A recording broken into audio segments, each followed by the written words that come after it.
I want to welcome in the Foundation for Defense of Democracy's founder and president, the great Cliff May. Great to have you with us, my friend. I just want to say, I asked Trey in our last hour about the idea that some of the aid is simply not reaching the people that most need it. Some of it is a lack of coordination. You have a bunch of different agencies, the Red Crescent, Red Cross, the UN, etc.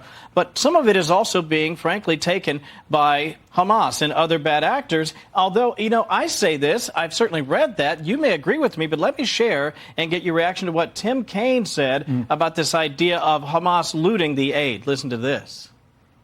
That reporting that Hamas is diverting aid is seriously questioned even by Israeli officials. The Times of Israel, Shannon, is just reporting this morning that the IDF killed 23 Gazans who are seeking food at one of these GHF sites just over the weekend. Clearly, no easy answers, but what's happening now isn't working.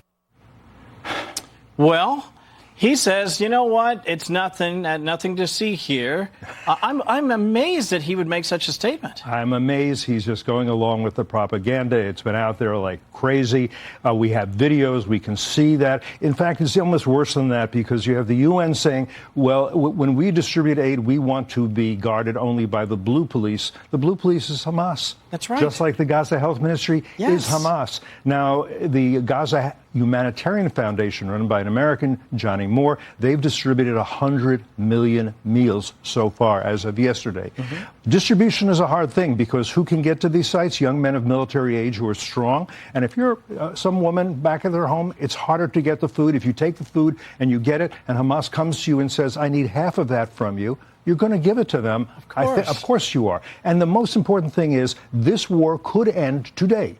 All we require is for Hamas, which has now shown, and it's on the New York Post cover, not the New York Times cover, a hostage that they are literally starving to death and torturing. If they would say, we're going to release the hostages and we're going to lay down our arms, that would be the end of the conflict. And then you could do all you needed from a humanitarian point of view. But for Hamas, Gazan casualties are not tragedies. They're part of the strategy because they get people like Tim Kaine to say things like that. It is so infuriating. You mentioned Johnnie Moore. He says basically, Cliff, part of the problem is you have agencies from around the globe that are absconding with some of the aid themselves, and they want to use it again for various reasons. Not all of them on the up and up. Listen to him. Get your reaction after this.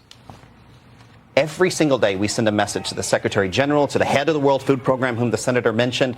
Every single day, we want to work with you to help these people. We're the ones with our hand extended, and they keep knocking it away from us. And in the meantime, we're just going to keep serving because that's what the President of the United States told us to do. 30 seconds. Okay, here's what I say quickly.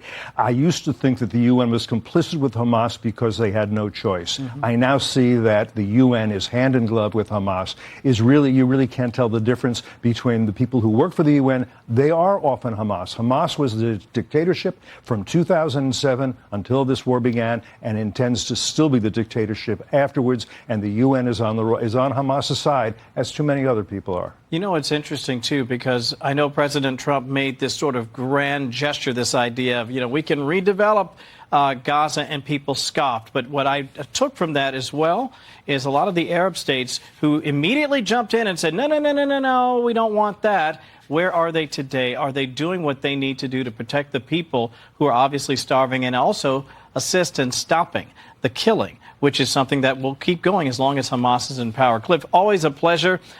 Great to see you on a Sunday. Great to see you. Thank you, my friend. Appreciate that.